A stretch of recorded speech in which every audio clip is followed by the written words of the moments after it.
ہم سب دیکھتے ہیں کہ دن کا آغاز ہم رات کو سونے کے بعد جاگنے سے کرتے ہیں. تو اب میں سٹیپ بائی سٹیپ دن کے مختلف کاموں کے بارے میں کچھ باتیں ذکر کروں گی. آپ اپنے پاس نوٹ بھی کر سکتے ہیں، اپنے پاس ٹو ڈو لسٹ بنا سکتے ہیں کہ آپ نے کیا کیا کرنا ہے. یعنی سب سے پہلے صبح کے وقت کیا کرنا ہے.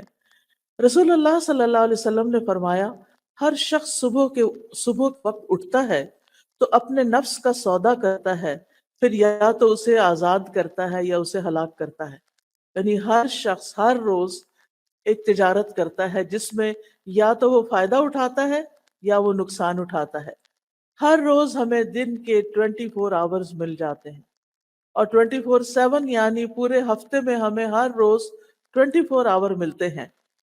اب کچھ لوگ ایسے ہیں کہ جو ان 24 آورز کو بہترین طریقے سے گزارتے ہیں اور پھر وہ کامیاب ہو جاتے ہیں، ان کا سودا نفع بخش ہوتا ہے، وہ پروفٹ کما لیتے ہیں. اور کچھ لوگ انہی 24 آورز کو ضائع کر کے دنیا میں بھی نقصان اٹھاتے ہیں اور آخرت میں بھی نقصان اٹھاتے ہیں. تو اس لیے ہمیں وہ کام لازمی کر لینے چاہیے کہ جن سے یہ 24 آورز ہمارے سیکیور ہو جائیں اور ہماری کامیابی کا راستہ ان سے طے ہو جائے. سب سے پہلی چیز جو آنکھ کھلتے ہی ہمیں کرنی چاہیے وہ ہے صبح کی دعا، جس کا آغاز ہوتا ہے الحمدللہ سے. الحمدللہ الذی احیانا بعدما اماتنا والیہ النشور. سب تعریفیں اس اللہ کے لیے ہیں جس نے ہمیں مرنے کے بعد زندہ کیا اور اسی کی طرف دوبارہ لوٹنا ہے. اب آپ دیکھیے کہ یہاں پر زندگی اور موت کی بات کی جا رہی ہے. آپ کو یہ تو معلوم ہی ہوگا کہ النوم اخو الموت، کہ نیند موت کی بہن ہوتی ہے. جس طرح نیند میں انسان کچھ دیکھتا نہیں، کچھ سنتا نہیں، اسی طرح موت کے بعد بھی انسان کا دیکھنا سننا ختم ہو جائے گا. اب آپ دیکھیے کہ انسان کی قرآن مجید سے ہمیں پتہ چلتا ہے کہ ہم جب رات کو سوتے ہیں تو ہماری ایک روح لے لی جاتی ہے. اسی وجہ سے وہ روح آپ دیکھیں کہ جہاں جہاں جاتی ہے، جو جو کچھ دیکھتی ہے، اس کا ایک کنیکشن انسان کے ساتھ بھی ہوتا ہے. تو اسی کی بنا پہ ہم خواب دیکھتے ہیں. اور بعض اوقات وہ انسان جو ہے وہ بہت ساری سفر طے کر رہا ہوتا ہے، جو لوگ دنیا سے گزر چکے ہیں ان سے جا کے مل رہا ہوتا ہے. تو یہ دراصل روحوں کی ملاقات ہوتی. پھر جس شخص کو اللہ تعالیٰ زندگی دیتا ہے اس کی روح واپس اس کے جسم میں صبح جاگتے ہی لوٹا دی جاتی ہے، اور جن کی موت نیند کے اندر لکھی ہوتی ہے ان کی روح واپس نہیں آتی. اسی لیے آپ نے ضرور یہ سنا ہوگا کہ فلاں شخص سویا تو پھر اٹھا ہی نہیں، کیونکہ اس کی وہ روح جس پر اس کی زندگی کا دار و مدار تھا وہ اس کو واپس نہیں دی گئی. تو یاد رکھیے ہماری زندگی اور ہماری موت ٹوٹلی اللہ سبحانہ و تعالیٰ کے کنٹرول میں ہے. اس لیے ہر روز جب صبح ہمیں زندگی کا ایک اور دن ملتا ہے تو ہمیں کیا کرنا چاہیے؟ اللہ کا شکر ادا کرنا چاہیے کہ مجھے ایک اور دن مل گیا، اور پھر خوش ہونا چاہیے کہ مجھے اپنی آخرت کی کمائی کے لیے مزید وقت مل گیا ہے. اور یاد رکھیے کہ جب انسان شکر ادا کرتا ہے تو اللہ تعالیٰ کا وعدہ ہے لَإِن شَكَرْتُمْ لَأَزِيدَنَّكُمْ، اگر تم نے شکر ادا کیا تو میں تمہیں اور زیادہ عطا کروں گا. جو بندہ شکر گزار ہوتا ہے، گریٹفل ہوتا ہے، اس کی نعمتوں میں اضافہ ہوتا چلا جاتا ہے. پھر آپ دیکھیے کہ ہم عام طور پر بھی اللہ سبحانہ تعالیٰ کی اللہ کی تعریف کیوں کریں؟ ہم دیکھتے ہیں کہ قرآن مجید سے ہمیں پتہ چلتا ہے کہ کائنات کی ہر چیز اللہ کی تسبیح بیان کر رہی ہے. اگر یہ پہاڑ اور یہ درخت اور یہ پھول اور پھل اور یہ پتے اور یہ تمام چیزیں اللہ کی تسبیح کرتی ہیں تو پھر ہم پیچھے کیوں رہیں؟ ہمیں تو اللہ تعالیٰ نے افضل المخلوقات بنایا ہے، باقی چیزوں کو ہمارے لیے بنایا ہے. اگر آپ کے گھر میں لگا ہوا درخت اللہ کی تسبیح کر رہا ہے اور آپ سو ہی رہے ہیں تو آپ سوچئے کہ پھر اللہ کے نزدیک وہ درخت زیادہ اچھا ہے جو اس کی تعریف کر رہا ہے، یا وہ انسان جو شیطان کے بہکاوے میں آ کے غافل ہو کے نماز کے وقت میں سو رہا ہے؟ قرآن مجید میں آتا ہے تسبح له السماوات السبع والارض ومن فيهن وان من شيء الا يسبح بحمده ولكن لا تفقهون تسبيحهم، ساتوں آسمان اور زمین اس کی تسبیح کرتے ہیں، یعنی اللہ سبحانہ تعالیٰ کی، اور جو بھی ان میں چیزیں ہیں وہ بھی، اور کوئی بھی چیز ایسی نہیں مگر وہ اس کی حمد کے ساتھ اس کی تسبیح کرتی ہے، لیکن تم ان کی تسبیح کو سمجھتے نہیں، یعنی انسان کو ان کی زبان نہیں معلوم، ان کی تسبیح کا طریقہ نہیں معلوم۔ بے شک وہ ہمیشہ سے بردبار نہایت بخشنے والا ہے، یعنی اللہ رب العزت انسانوں کو معاف کر دیتا ہے کہ جس وقت ساری کائنات اللہ کی حمد بیان کر رہی ہوتی ہے، سارے فرشتے اللہ تعالیٰ کی عبادت میں لگے ہوئے ہوتے ہیں، وہاں ایک انسان جس کو اختیار دیا گیا، جس کو اللہ تعالیٰ نے چوائس دے دی ہے، وہ اپنی چوائس سے اللہ کی عبادت کرے تو ساری مخلوق سے افضل ہو جاتا ہے، اور جب وہ اللہ کی دی ہوئی اس آزادی سے فائدہ نہیں اٹھاتا اور اللہ کی نافرمانی کرتا ہے تو ساری مخلوقات سے زیادہ نچلا ہو جاتا ہے۔ ثم رددناہ اسفل سافلین، اسفل سافلین، سافل کہتے ہیں نیچے گرنے والے کو، اور اسفل جو سب سے نیچے جا گرے۔ جب ساری کائنات اللہ کا ذکر کرے گی اور انسان نہیں کرے گا تو انسان تو پیچھے رہ جائے گا نا، اس کو تو عزت اسی میں ملے گی کہ وہ اپنی چوائس سے یہ سب کچھ کرے۔ نبی صلی اللہ علیہ وسلم نے فرمایا قیامت کے دن اللہ تعالیٰ کے سب سے افضل بندے وہ ہوں گے جو کثرت سے اللہ کی تعریف کرنے والے ہیں۔ تو اس لیے جو نعمت بھی آپ کو ملے اس پر الحمدللہ ضرور کہیے۔ حدیث میں آتا ہے الحمدللہ کہنا میزان کو نیکیوں سے بھر دیتا ہے۔ اتنا بڑا کلمہ ہے یہ کہ اللہ میں تیری تعریف کرتی، تیری حمد و ثنا کرتی ہوں۔ پھر اسی طرح اگر انسان پانی کا ایک گھونٹ بھی پیتا ہے، ایک گھونٹ، اور اس کے بعد الحمدللہ کہتا ہے تو اللہ تعالیٰ اس بندے سے راضی ہو جاتا ہے۔ اب آپ صبح کے وقت اٹھ گئے، صبح کے وقت اٹھ کر آپ نے دعا پڑھی، زندگی ملنے پر اللہ کا شکر ادا کیا۔ اب اس شکر کا عملی طریقہ کیا ہے کہ آپ نماز فجر ادا کریں۔ تو اٹھنے کے بعد پہلا کام نماز فجر ادا کرنا ہے، کیونکہ سورج نکلنے کے ساتھ ہی نماز فجر کا وقت چلا جاتا ہے، تو اس کو with in time, with in limits ہمیں ادا کرنا ہوتا ہے۔ فجر کی نماز جو ہے یہ عمل کی پہلی بنیاد ہے۔ اس وقت آپ نے ثابت کر دیا کہ آپ اللہ کے بندے ہیں یا اپنے نفس کے بندے ہیں۔ جو نفس کے بندے ہوتے ہیں وہ اپنی مرضی کے کام کرتے ہیں اٹھ کے، اور جو اللہ کے بندے ہوتے ہیں، جو اللہ کی عبادت گزار ہوتے ہیں، وہ پہلا کام کیا کرتے ہیں؟ نماز ادا کرتے ہیں۔ رسول اللہ صلی اللہ علیہ وسلم نے فرمایا اللہ نے بندوں پر 5 نمازیں فرض کی ہیں، جس نے انہیں ادا کیا اور ان کا حق ہلکا سمجھتے ہوئے ان میں سے کچھ کیا تو اللہ کا اس کے لیے قیامت کے دن کے لیے یہ وعدہ ہے کہ اس کو جنت میں ضرور داخل فرمائے، اور جس نے ان نمازوں کیا مگر ان کا حق ہلکا سمجھتے ہوئے ان میں سے کچھ ضائع کر دیا تو اللہ کا اس عہد نہیں، وہ چاہے تو عذاب دے اور چاہے تو معاف فرما دے۔ لہٰذا نماز کو معمولی چیز نہیں سمجھنا چاہیے۔ اللہ سبحانہ تعالیٰ صبح کے بعد اور عصر کی نماز کے بعد فرشتوں سے بندوں کا حال پوچھتے ہیں کہ جب تم گئے تھے، یہ تو آپ کو معلوم ہے نا ہمارے دائیں بائیں کرامن کاتبین ہیں، 2 فرشتے ہیں، ان کی ڈیوٹی 24 آور کی نہیں ہوتی، ان کی ڈیوٹی 12 آور ہوتی ہے، اور یہ فجر اور اپنی ڈیوٹی تبدیل کر دیتے ہیں۔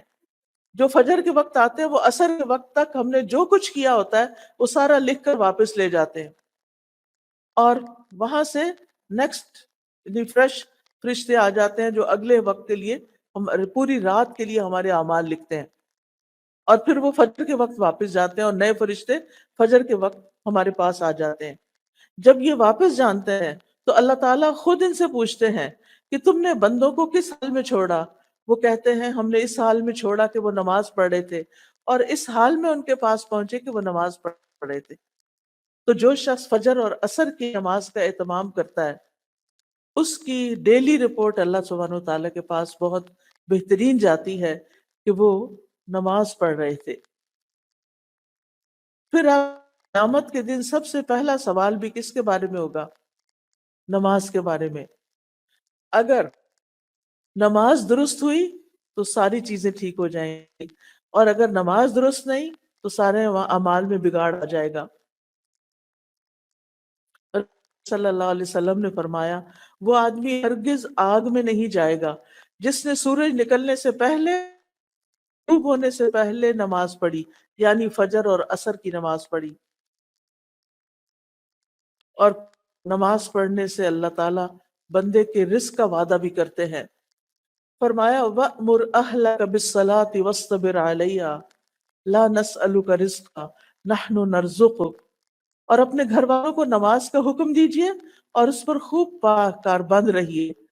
ہم تم سے کسی رزق کا مطالبہ نہیں کرتے، ہم ہی تمہیں رزق دیں گے۔ تو اس سے یہ پتہ چلتا ہے کہ جو شخص اپنی عبادت صحیح طور پر کرتا ہے، اللہ سبحانہ وتعالیٰ اس کو تنہا نہیں چھوڑتا۔ نماز سے انسان کے گھر میں برکت آتی ہے، اس لیے خود بھی نماز ادا کرنی چاہیے اور گھر والوں کو بھی اس کا حکم دینا چاہیے۔ فجر کی سنتوں کو کبھی نہ چھوڑیں۔ صلی اللہ علیہ وسلم نے فرمایا فجر سے پہلے کی 2 رکعتیں دنیا اور جو کچھ اس میں ہے اس سے بہتر ہے۔ فجر کی سنتیں بہتر کس سے؟ پوری دنیا سے۔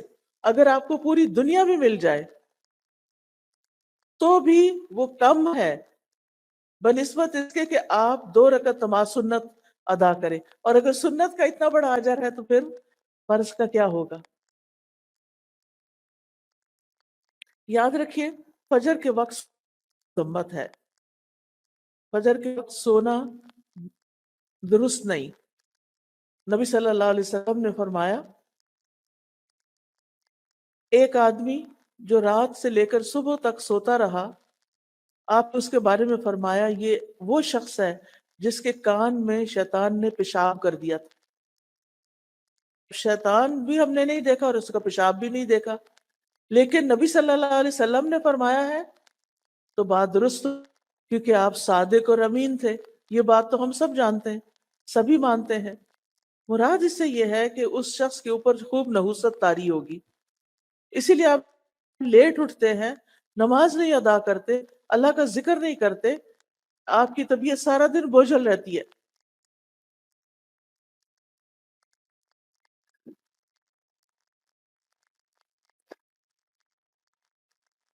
پھر آپ کی کوشش یہ ہو کہ نماز خشوع کے ساتھ پڑھیں۔ خشوع نماز میں رونا دھونا، بعض لوگ سمجھتے ہیں کہ کچھ لوگ نماز میں بہت روتے ہیں لہٰذا ان کی نماز زیادہ خشوع والی ہے۔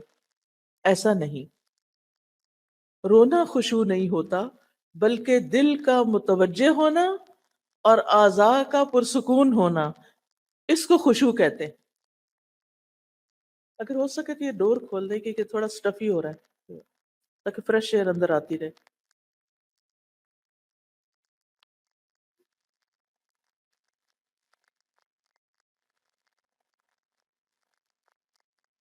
خشوع کس کو کہتے ہیں؟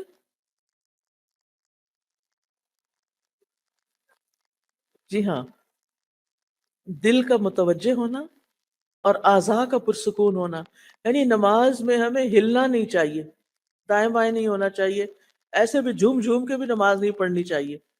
نماز میں سٹل بالکل ساکت کھڑے ہونا چاہیے کہ اگر کوئی پرندہ بھی آ کے بیٹھ جائے تو وہ بیٹھا رہے کہ یہ شخص شاید یہ کوئی پول ہے یا کچھ اور ہے۔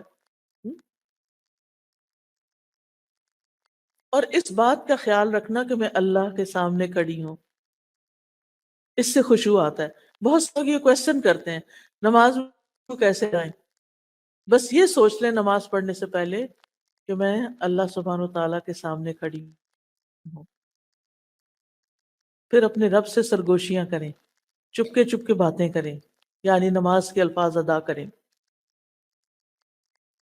خشوع کے بغیر نماز ایسے ہی ہے جیسے روح کے بغیر جسم. خشوع نماز کی روح ہے. اور کامیاب ہونے والے مومنوں کی صفت یہ ہے قد افلح المؤمنون الذین هم فی صلاتهم خاشعون. یقیناً فلاح پا گئے وہ مومن جو اپنی نمازوں میں خشوع اختیار کرتے ہیں. رسول اللہ صلی اللہ علیہ وسلم نے فرمایا جب کوئی شخص نماز پڑھتا ہے تو وہ اپنے رب تبارک و تعالیٰ سے سرگوشی کرتا ہے. چنانچہ اسے معلوم ہونا چاہیے کہ وہ اپنے رب سے کیا سرگوشی کر رہا ہے. لہذا جب آپ نماز میں ہوں تو کھڑے بھی بہت خاموشی یعنی بہت سکون کے ساتھ کھڑے ہوں. رکوع میں جائیں تو ٹک جائیں پھر کھڑے ہوں.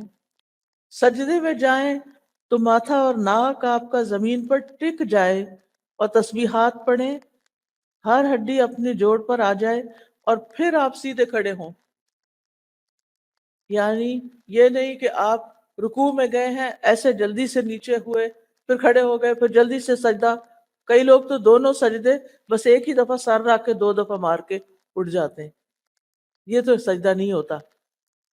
ہم اللہ کے سامنے کھڑے. نماز میں یہ سوچ ہمارے اوپر چھائی رہے غالب رہے کہ میں اللہ کے سامنے ہوں, میرا رب مجھے دیکھ رہا ہے. اور اجر کو بھی سامنے رکھے.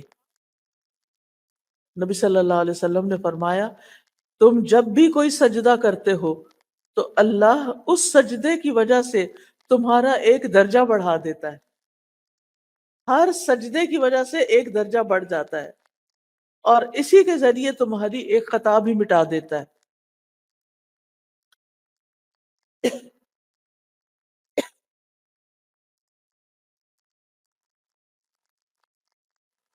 تو یاد رہے گی یہ بات. سجدے سے کیا ملے گا؟ سجدے سے کیا ملے گا؟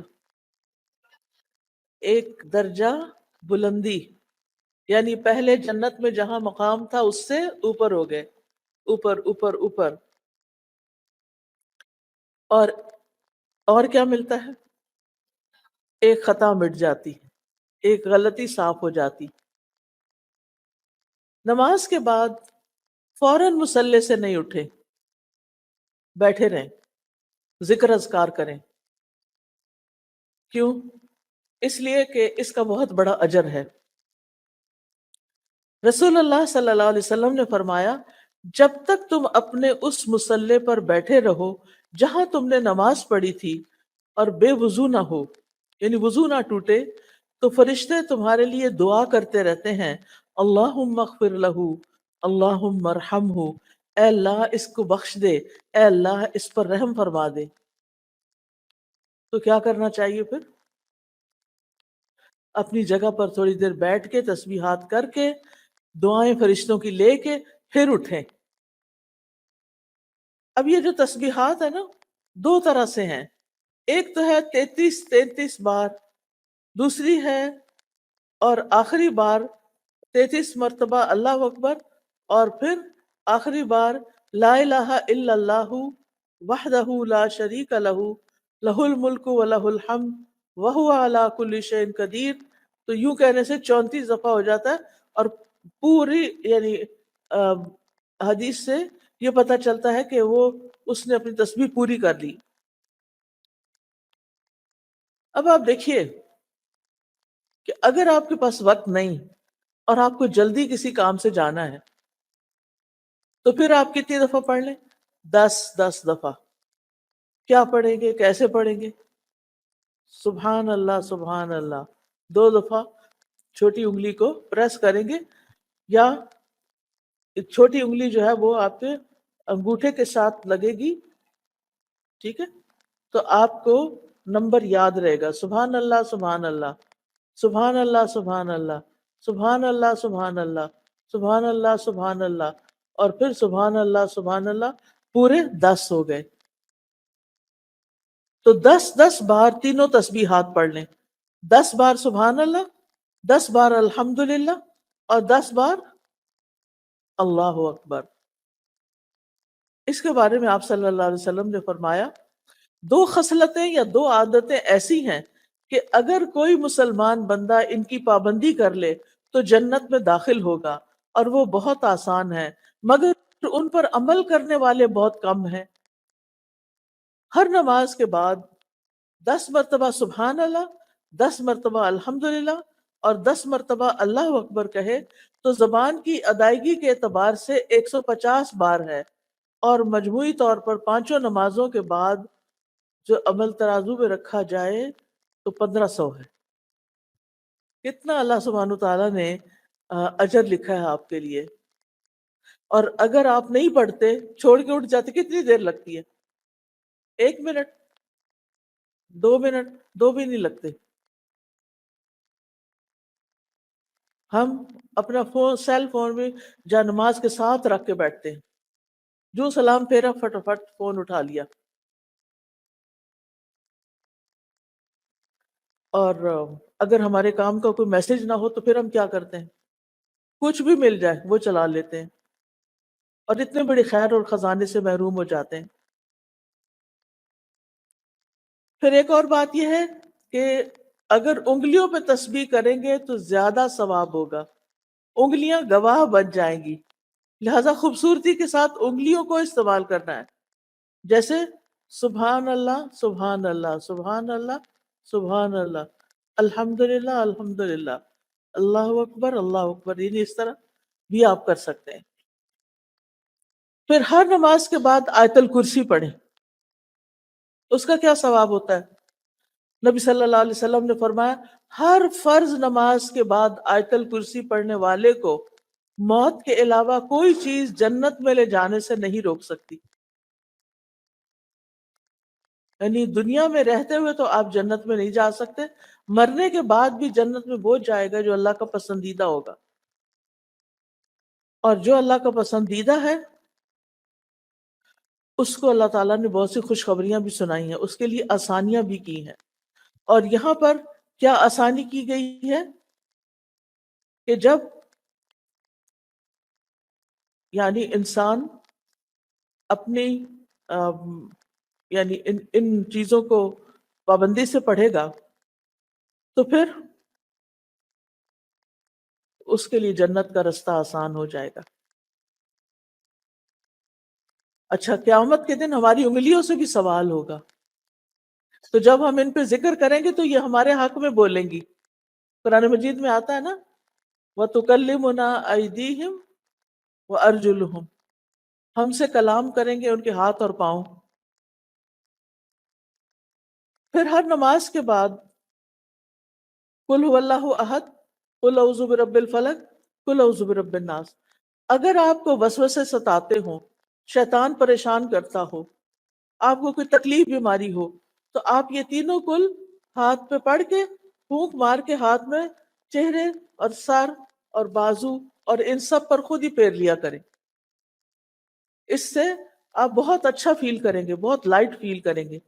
اگر آپ کو کوئی تھکاوٹ ہوئی بھی ہے، آپ کو کوئی بیماری ہے، کچھ بھی ہے، آپ اس کو اپنا معمول بنا لیں۔ پھر صبح کے اذکار پوری توجہ کے ساتھ کریں۔ اللہ سبحانہ وتعالیٰ قرآن مجید میں فرماتے ہیں یا ایھا الذین آمنوا اذکروا اللہ ذکرا کثیرا وسبحوہ بکرۃ واصیلا، اے ایمان والو اللہ کو کثرت سے یاد کیا کرو۔ یہ کون کہہ رہا ہے کہ اللہ کو زیادہ یاد کیا کرو؟ کون کہہ رہا ہے؟ اللہ سبحانہ وتعالیٰ، یس۔ ماشاءاللہ آپ بہت دھیان سے سن رہے ہیں، اسی لیے جواب دے رہے ہیں۔ اللہ سبحانہ وتعالیٰ سن رہا ہے، اللہ تعالیٰ فرما رہا ہے کہ اے ایمان والو اذکر اللہ ذکرا کثیرا، اللہ کو بہت زیادہ یاد کیا کرو، اور صبح و شام اس کی تسبیح بیان کیا کرو۔ تو صبح و شام سبحان اللہ و بحمدہ پڑھنے والا، جو پوری تسبیح ہے 100 دفعہ پڑھنا چاہیے، پڑھنے والا جو ہے اس کے سارے گناہ معاف ہو جاتے ہیں۔ اور تسبیح جو ہے یہ ڈپریشن کا علاج بھی ہے، انسان کے دل کا غم، دکھ، پریشانی بھی ختم ہوتی ہے اس سے۔ پھر اسی طرح آپ نے فرمایا جو شخص یہ تسبیح پڑھتا ہے سبحان اللہ و بحمدہ، قیامت کے دن اس سے زیادہ افضل کوئی بھی نہیں لائے گا. قیامت کے دن اس سے زیادہ افضل عمل کسی کا بھی نہیں ہوگا، اور سوائے اس کے جس نے اس کے برابر یہ اس سے زیادہ پڑھا ہو. پھر اسی طرح اگر ہو سکے، جیسے بزرگ خواتین ہوتی ہیں تو وہ فجر کی نماز سے سورج طلوع ہونے تک بیٹھے رہے مصلی پر. جو اسکول کے بچے تو ظاہر ہے انہیں اسکول جانا ہوگا، تیاری کرنی ہوگی، لیکن تیاری کرتے کرتے اللہ کا ذکر کرتے رہیں.